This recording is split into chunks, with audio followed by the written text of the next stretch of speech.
you doing, all you beautiful sons of bitches? It's your boy Backseater, and today we are back with the Sexplains again, and this time Alex is on the case. Do you want to get caught up in all of Disney Star Wars' slop? Here's everything you need to know before you watch Andor Season 2. You want to get caught up on your sleep schedule, but you don't want to miss out on all the super crucial details that are necessary to understand all of Disney Star Wars dumbass shit? This is the video for you, folks. So let's just jump right into it, shall we? Season 2 is right around the corner. To prepare, here's everything you need to know, including the new structure for the series, Star Wars events we can expect to see, and more. I do want to point out that when the— Alex, why the hell do you have a Padme? Was that a fucking water bottle? What the hell? Why the hell do you have a Padme piece of merch there when Padme's fucking dead? Also, this fucking face. I paused at the right fucking time, folks. Go ahead, folks. Take a fucking picture of this, because this is going on the thumbnail. Anyway. This video comes out, I will be in Japan getting ready for Star Wars Celebration. Oh, hold on. Never mind, folks. This is the better one right here. This is the better one. He hit MK Shill Ultra right there. Oh, fucking Christ. Oh, but no, seriously, it's like, yeah, it's like, Alex is heading off to the land of the weeaboos. I am so sorry. So it's very possible some stuff in here might be outdated if they drop new trailers or TV spots or something, so forgive me if that's the case. I mean, Disney Star Wars is constantly outdating itself with the amount of times it has to retcon and rewrite shit, so yeah. It's like, Disney Star Wars outdates itself faster than the milk in your fridge. That's how fast. But let's dive in and start by running through a very quick and basic refresher on Season 1.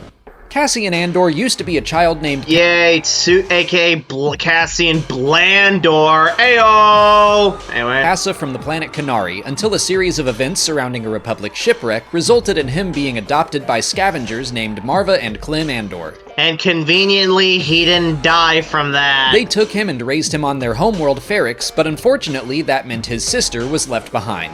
When the Empire rose to power— Oh no, his sister that he spent all of Season 1 looking for in a plot line that never got resolved. They hanged Clem for a misunderstanding. Cassian fought back and was sent to jail and then to war on Mimban until he escaped. After returning to Ferrix, he developed a bad reputation as a general lowlife who— You got a bad reputation! That's the word out on the town! Anyway. Owed everyone money. The present-day events of the story pick up as he continues his search for his long-lost sister and winds up killing 2 security officers from the Preox Morlana Corporation. Cassian attempts to cover his tracks, but an annoyingly persistent inspector named Cyril Karn hunts him down. Hey, it's Cereal Boy, everybody! It's Cam's new Pookie! Yay! A mysterious rebel agent named Luthen Rail rescues Cassian, humiliating Karn in the process. Luthen hires Andor as a mercenary to assist in a heist against the Empire. The rest of the team— Yeah, this heist is literally the entire fucking show. It's like, ooh, wow, a bank heist. That'll really show the Empire right there. You know what it honestly fucking reminds me of? It reminds me of all these stupid ass side mission type plots that Filoni had the fucking Ghost Crew go on all the time in fucking Rebels. And like, you know, like they're the kinds of like jobs that certainly will harm the Empire, but only in the sense that like pinching someone will harm like that, you know what I'm saying? Right? It's like, this isn't gonna do any long-term damage, now is it? Oh geez, I actually kind of hurt when I pinched myself. Jesus Christ. Sometimes I just don't know my own strength. Anyway, moving on. Are believers, especially a young man named Nimic who is writing a manifesto.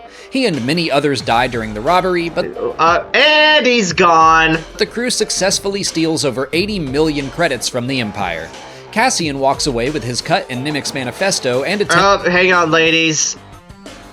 Hang on. There you go, ladies. There's your fan service for this video right here. Because we could totally have the men do this, but the women, oh, fuck that. Not even the women wearing bras can happen in Disney stars. No. Just cover them up so they look like fucking fire hoses. Manifesto and attempts to lay low. The Imperial Security Bureau cracks down on all types of crime in the wake of the heist, and an agent named Dedra Miro investigates Cassian, hoping he will lead to a much larger target she calls Axis. Ah, yeah, because this one fucking guy is totally valuable. It's not like we're talking about Dash the Stampede here. Fuck, Vash, I meant fucking Christ. Jeez H. Lucas. Anyway, yeah, Vash the Stampede. There we go. Apparently, I thought Dash Rendar was the protagonist of Trigun for a minute there.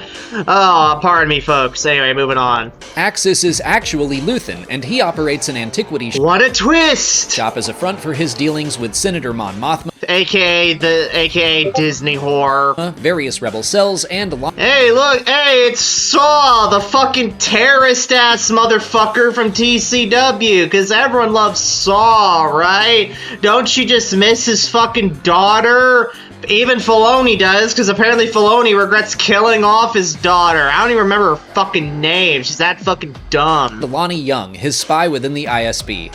Oh, yeah, hang on. Nice porn stash there, my guy. He begins to worry that Cassian is a loose end that needs to be killed. Cyril Karn also becomes obsessed with Andor and starts his own investigation, despite being fired from his job as a deputy inspector. You fired, Cyril, you fired.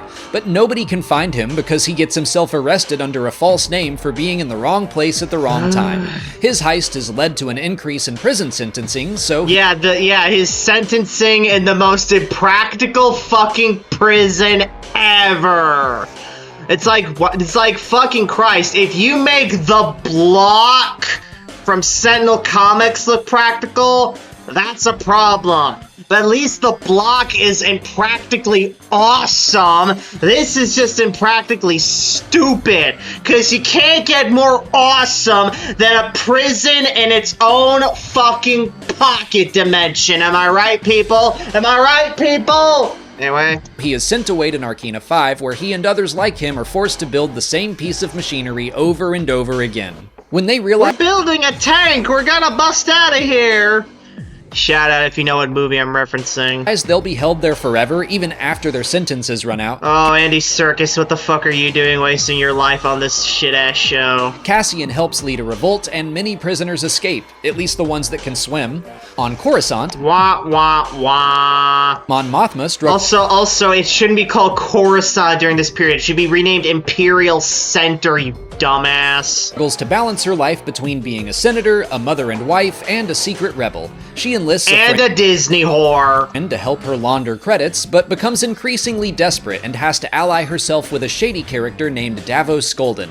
In exchange— hey, yeah, screw this Davos asshole. Where the fuck is Garm Bel Iblis? He's still unaccounted for. Where the fuck is he? He was a big important character. He was a founder of the Rebel Alliance too, you know.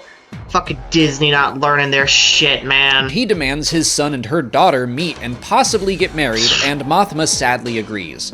After— oh no, not an arranged marriage for political gains. Oh, the horror. Like, oh, get the fuck over it, bitch. escaping prison, Cassian learns that his mother has passed away. He heads wah, wah, wah. home to rest in spaghetti, never forgetty. Barracks for the funeral, where the Imperial Security Bureau, Luthen— like, seriously, they're putting on this huge-ass funeral for one fucking broad? Come on. And Cyril are all hoping to capture or kill him. Marva's posthumous speech to her— it's like, I mean, for fuck's sake, this is just ridiculous. All this to catch one fucking guy. It's not like Cassian Andor is like a Grand Theft Auto protagonist where he's packing like a million guns in his pocket and he's got like the fucking infinite health cheat codes turned on. Neighbors causes a riot. In the chaos, Dedra is almost killed until she is saved by Cyril, and they have a weird moment in a storage room.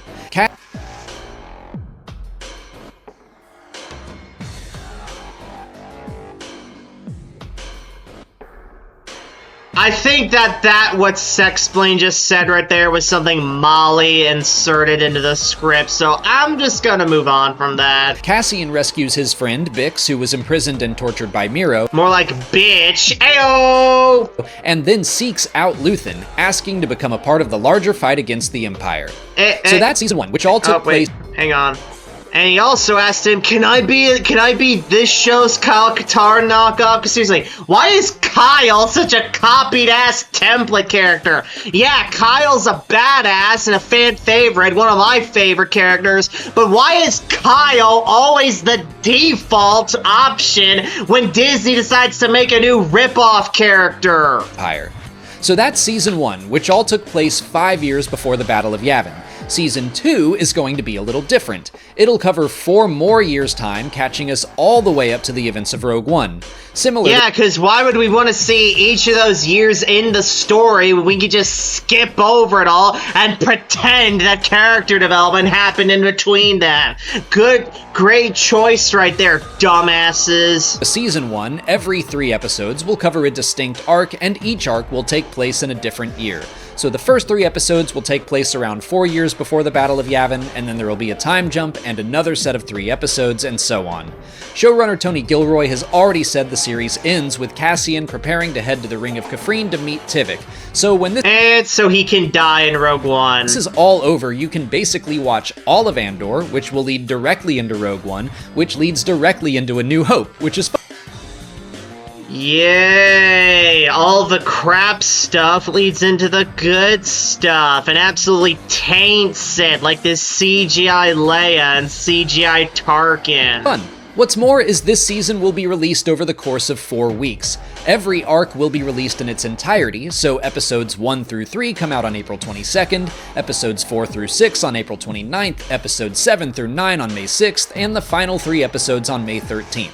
Yeah, also that Disney can get this show out of the way ASAP, because they know that if they release this shit weekly, the fucking viewership numbers would dwindle dramatically and really reveal just how much of a shit people care about this.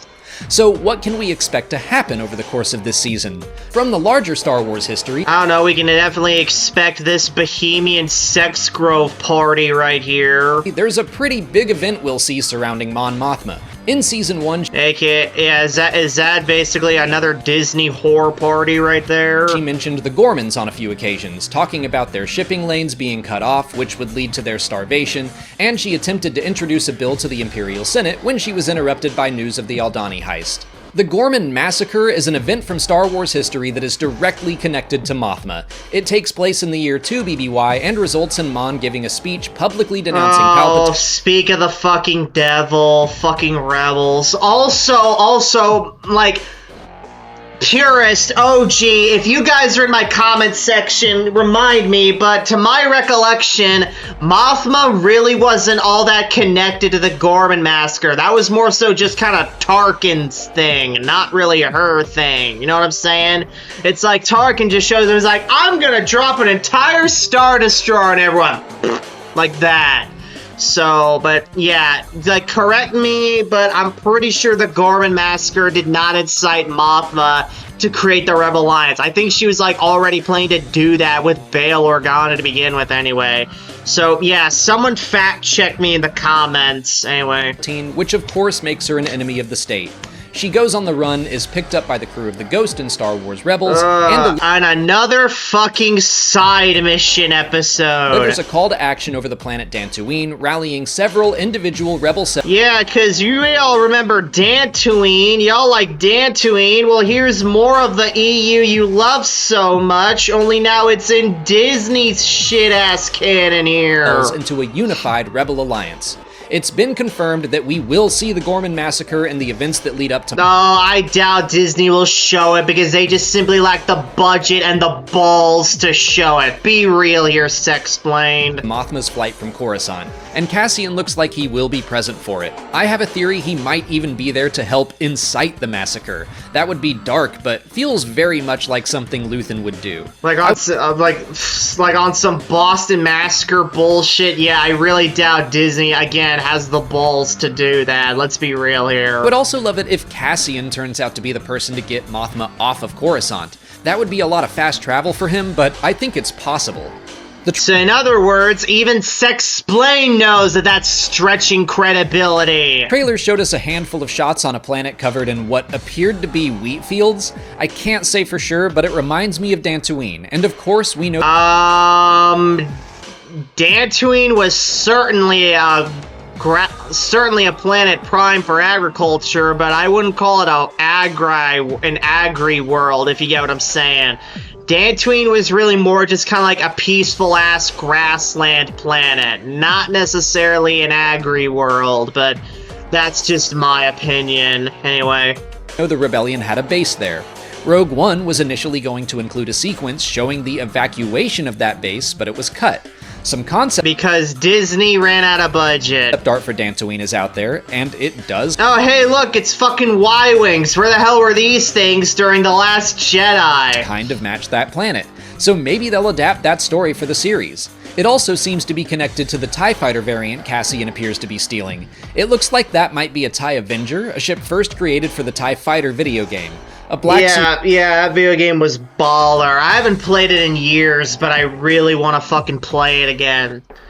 And you just know that Disney's going to pilfer more elements from that game and put into their shit canon because of maximum creative freedom. Series action figure of Cassian in his Sienar test pilot disguise has been revealed. Sienar Fleet Systems was the company responsible for manufacturing the TIE line. That is correct. We'll point out that they had a factory on the planet Lothal.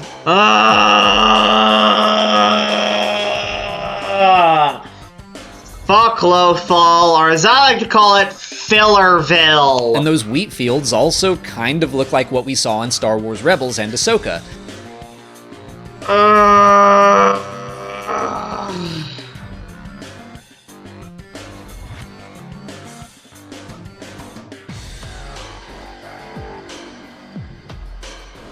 Fucking Disney Star Wars, man, just always overpowering the original lore that's supposed to be there. Also, Jesus, there's a third fucking face of Sexplain right there. I am definitely, I'm gonna put all these faces of Sexplain on the thumbnail. Anyway. So maybe that's Lothal? I personally don't- I am so fucking tired of Disney fucking canon, man. I think Andor will bump up against Star Wars Rebels that closely, but who knows? I should also point out- Oh, please fucking no. Then I will go absolutely ape shit if it does. Out that at the end of season 1, Cassie really, I will go ape shit. I will, my bed right here, I will flip it the fuck over if it does. Anyway. His friends to hide out on Ganji Moon, so maybe that's exactly where they are in those scenes. Once Human is genuinely one of the strangest games I've ever played, and they just reached out to sponsor this video. Look at this fucking, look at this game. This game's real great. We also have to assume that we'll get a story about Cassian meeting K2SO. At least I hope. Yeah, because everyone really likes K2SO. Totally not a bland-ass droid, no. Hope that doesn't happen off-screen during one of the time jumps. I think that would feel... Watch it happen off-screen and see how Sexplain cries. Strange if the droid just appeared in the series all of a sudden. I will say that story has been told before in a one-shot comic that was... It's probably shit. I will say the artwork here is pretty good. Cassian's hand looks a little too big there, but this is at least decently drawn and put together. More you can say than the rest of Disney, Star Wars, Marvel comics nowadays. Released shortly after Rogue One. It was called Cassian and K2SO, and... Yeah, thanks, Sexplained. I just saw that, thanks. It was all about how Andor reprogrammed the droid during a mission on the planet Wakeko. I am fully expecting that comic to be retconned. I know... Oh, so there's another fucking oh my god, Jesus Christ. So, remember, folks, Disney said that all their stories would play into each other and would all take each other into account when writing them. Yet here's Sexplained saying, oh, there's a very good chance this will get retconned out. It's like, what the fuck, man? It's like, I thought Disney did away with the old EU and did away with the canon tiering system, so that way they could be like more vigilant when it comes to retcons and shit. Yeah, here they are making all these retcons they promised they wouldn't make. What the fuck? So that'll probably cause a stir in some circles of the fandom, but in my opinion, the comic was underwhelming, and I would much rather see a— Oh, really, Sexplained? It was underwhelming. You want to say why? Come on, say why, bro. I'll listen to you. I'll hear it out. fully developed episode or even arc all about their first meeting. But my hope is that they find— Oh, of course he doesn't have any real criticism on it. It's just underwhelming. You know, again, this is just what Alex here does all the fucking time. Every time he brings up that he has something that could even be mildly critical or negative of Disney Star Wars, he just brushes it under the rug instead of expanding on why he has these problems. I have never seen a single Sexplained video that really goes into why he has this problem. It really doesn't. If someone in my comments section, please tell me a video where he has gone in depth on his problems with all of Disney Star Wars in general, a specific comic, a specific book, a specific episode of a show, literally anything. I want to see it. Why does Alex think this way? Because just him saying I found it underwhelming and then moving on kind of feels more like what we in the business refer to as pity criticisms. You know, just something he kind of throws out there that's not all that condemning of the work, but it is at least negative enough so that way he can have the look of saying, oh, no, I'm not shilling. I did have this one problem with it, though. It's not perfect. He's basically saying that so that way he can get people like me to not dog on him for just constantly, like, lapping up Disney Star Wars. But no, he's complete bullshit. So, Alex, if you're watching this, make a fucking response video to this video right the fuck now. Why did you find that comic so underwhelming? No fucking joke, I would genuinely be interested in watching that. It would literally be the only interested of yours I'd legit want to watch in my free time and not do a video on. Make the video, Alex. Be critical for fuck's sake. Have a spine! Anyway, moving on. And a way to honor that comic in some way. They did something similar in Season 1, changing Cassian's homeworld to Kenari when reference books said he was from Fest. Hey, look, another retcon right there. There you go. They had Marva mention that Fest was a cover story. It's still a retcon, but it's a retcon with a wink and a nod to the fans who care about those details. Yeah, aka every Star Wars fan worth their salt. Also, Jesus H. Christ, I just keep pausing at, like, really opportune times in this. I'm gonna put 4 faces on the thumbnail. Anyway. At any rate, I'm crossing my fingers Cassian and K2 meet in the first or second arc of the season, so we get plenty of time to let their partnership develop, which will of course make K2's sacrifice all the more sad in Rogue Rest in spaghetti, never forgetting. One. I'm guessing one of the arcs will be centered around Saw Gerrera. We know he's seen as a militant problem by most of the Rebel Alliance, so a story centered around why makes sense. What's more is that the trailers show Saw to be in decent health, at least physically, probably not so much mentally. But in Rogue One... has Saw Gerrera ever been in decent mental health to begin with? Let's be real here. He is missing both of his legs, so I could see Saw pulling off some radical mission that results in a lot of death and some serious injury for him. I don't have many more specifics from the Star Wars timeline to discuss, but we can talk about what little we know from Rogue One. Cassian goes on the mission to Scarif with Jyn because he says he has done terrible things. Jyn, aka a poor man's Jan Ors. And he needs them to matter. He can't have done them all for nothing. So I expect— Surprised they didn't make fucking Jyn Asian to really seal the deal that she's a Jan Wars ripoff, but anyway. We will see him do some terrible things in the name of the rebellion throughout Season 2. Things that'll take a toll on him up until he can't bear it anymore and decides not to pull the trigger when his blaster is aimed at Galen Erso. Also, as a side note, I really hope Tivik is in Season 2. We can see Cassian does not feel good about shooting the man in the back in Rogue One, but showing their rest in spaghetti, never forgetty. Prior relationship in the series will make that moment hit even harder. I have some headcanon that we'll actually see why Tivik's arm is injured, which is the reason... Oh, Lord. Okay. Sexplain. Before you offer up your headcanon, I must ask, does it involve sex? Because if it does, get that out of your head right the fuck now. Get it out of your head right now. That kind of headcanon has literally zero room in the Star Wars fandom as it currently stands. Get it out of there.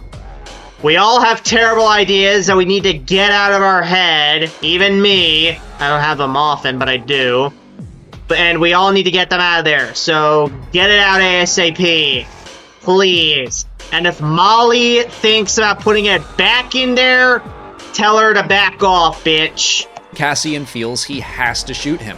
I also think Season 2 will differ from Season 1 because it will simply have to become more connected with the larger Star Wars universe. The first season... I mean, it's not like Disney really cares about linking all their projects to the larger verse anyway. The only guy who really does is Filoni, and well... there you go, Filoni faithfuls. There's the one thing that Filoni actually does right. A shame that all his stories are connected because they're his stories and they're all complete and total ass. Felt very much on its own, introducing new planets and new characters, but as Cassian and Mon's stories start to intersect and as we get closer to Yavin, we're gonna see more and more familiar faces pop up, besides the obvious ones like K2. Hang on, hang on. It's like, Cassian and Mon stories are totally gonna connect at this place. Yeah, woo! Everybody's dancing, everybody's having a good time. The revolution starts now. Yeah! We're gonna see more and more familiar faces pop up, besides the obvious ones like K2SO. Also, damn, woman! We know from the trailers that Melshi will be back. I'm hopeful to see... yeah, everyone loves Melshi, right? Yeah. Or from Generals Draven and Merrick. Yeah, because everyone likes Draven and Merrick, right? Yeah. I'm not expecting to have Harrison Dula make an appearance, although maybe Chopper will roll by like he... oh my god. Get the fuck... no wonder I hated Rogue One so much. Fucking Chopper was in there, little piece of shithead. did in Rogue One, or maybe the Ghost will be parked outside. Oh yeah, that explains even more why I hated fucking Rogue One. The Ghost was off in the corner right there. And no, this isn't a cute little Easter egg like Dash Rendar's Outrider being in fucking the episode 4 special edition. No, this is straight up just stupid ass fucking Disney desperately trying to link their shit together because like, no, it's totally connected, guys. See, look, we have these Easter eggs right here. It's like Easter eggs do not connect shit, Disney. Easter eggs are just that, Easter eggs. By that logic, Sam and Max takes place in the Star Wars universe because Sam was in Jedi Knight Dark Forces 2. I think anyone we saw in Rogue One is more likely, and the biggest characters I want to address are... and when the hell are we getting another Sam and Max game? I actually quite like Sam and Max. Anyway. Orson Krennic and Bail Organa.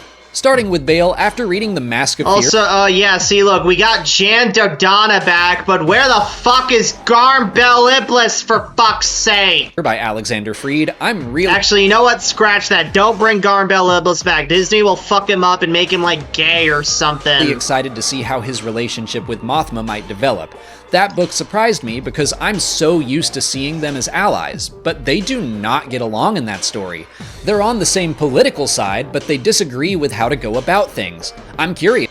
Really? Cause Bail and Mon typically got along pretty well, so I don't even know what the hell this is all about. This is just more fucking manufactured ass conflict on Disney's part. Is to see if that book is foreshadowing how they might be in Andor. Maybe we will see them find more and more common ground over the course of these 4 years.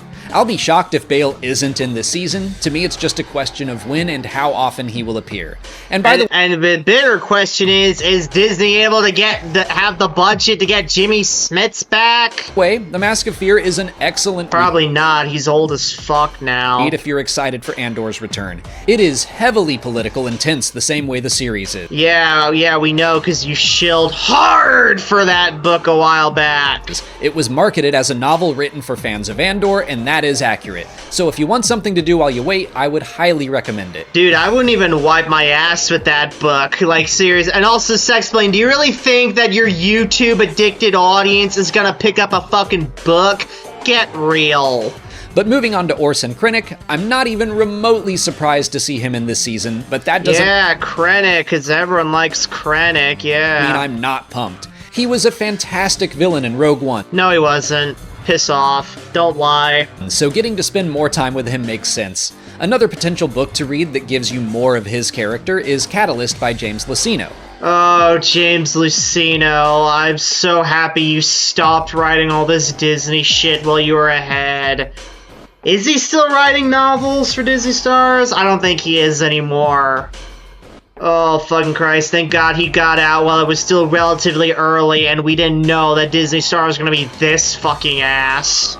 It also fits that political thriller genre and shows how much of a social climber Krennic is. Oldie, you did it better with other characters. Oh my God, there's another fucking face right there. Sexplain is making a lot of faces today that make him look like a rat. Fucking rat, like, where's the cheese? Anyway.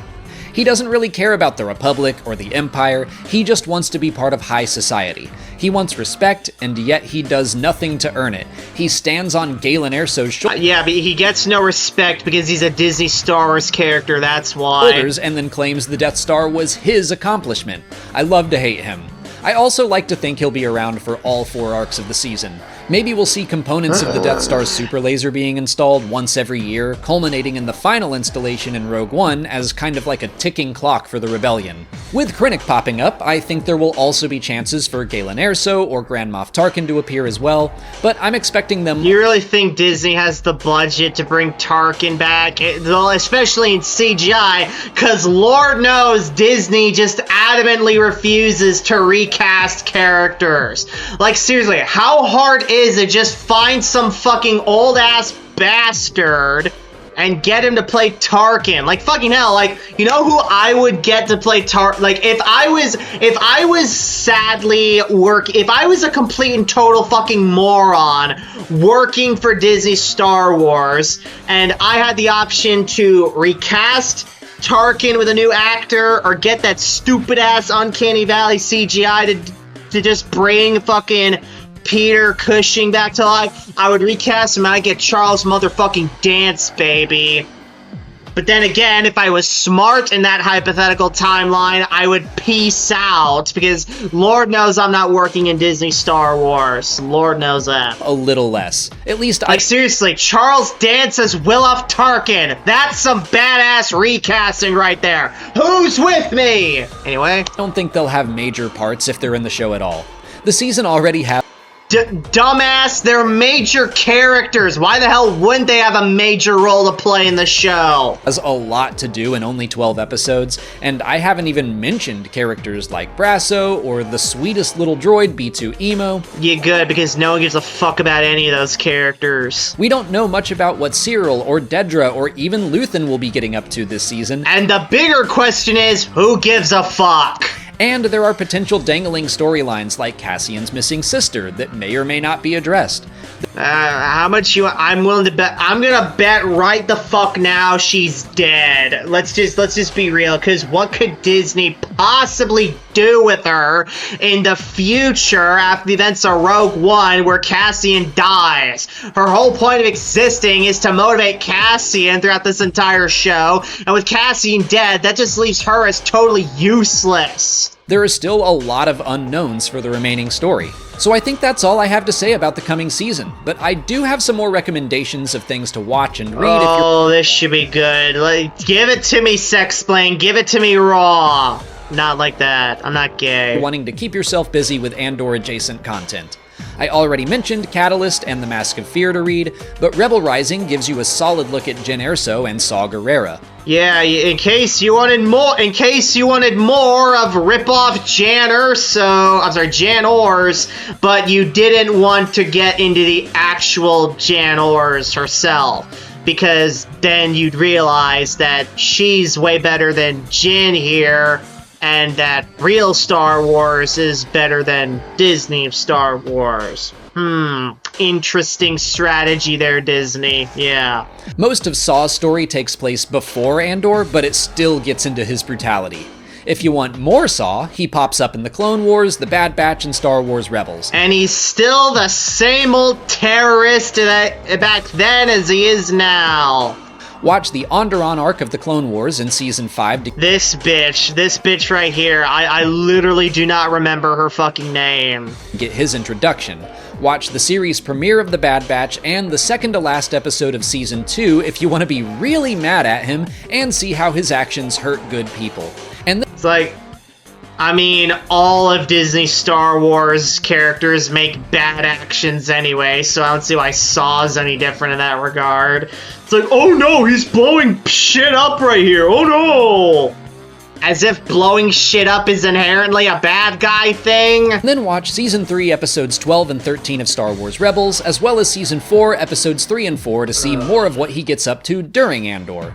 Those Season 4 episodes especially have some great exchanges between— Oh my god, Christ. Has anyone else noticed just how low quality the fucking character models are in Rebels? Like, all their skin, their hair, it's all just ungodly smooth and clean and shit.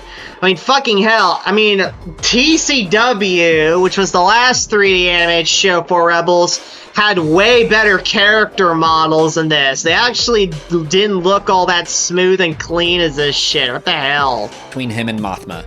Speaking of Mon, watch Star Wars Rebels Season 3. Oh my god, also Ezra's fucking nose right there literally just looks like a fucking slide you'd see on a fucking playground. Holy shit. Season 3, Episode 18 to see her becoming the leader of the Rebel Alliance, assembling the various cells above Dantooine.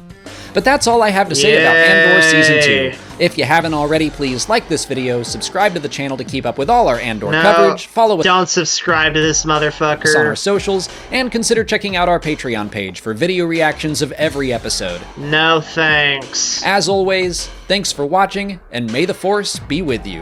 May it not be with you because you don't deserve it because you're a Disney Star Wars shill. And as always, Jacob is missing from the fucking Patreon credit roll. So yeah, folks, there's your homework if you want to get caught up on Disney slop. Or alternatively, what you could do, just watch the fucking Gatekeepers Alliance for all their reviews, because they watch this garbage so you don't have to. So if you guys enjoyed this video, please give a thumbs up, comment below for that video, subscribe if you want more videos like this, and I'll see you guys next time in the backseat. Take care, and as usual, if the background music was just too loud for you guys, let me know below and I'll do away with it. So yeah, now I'll see you next time in the backseat. Take care.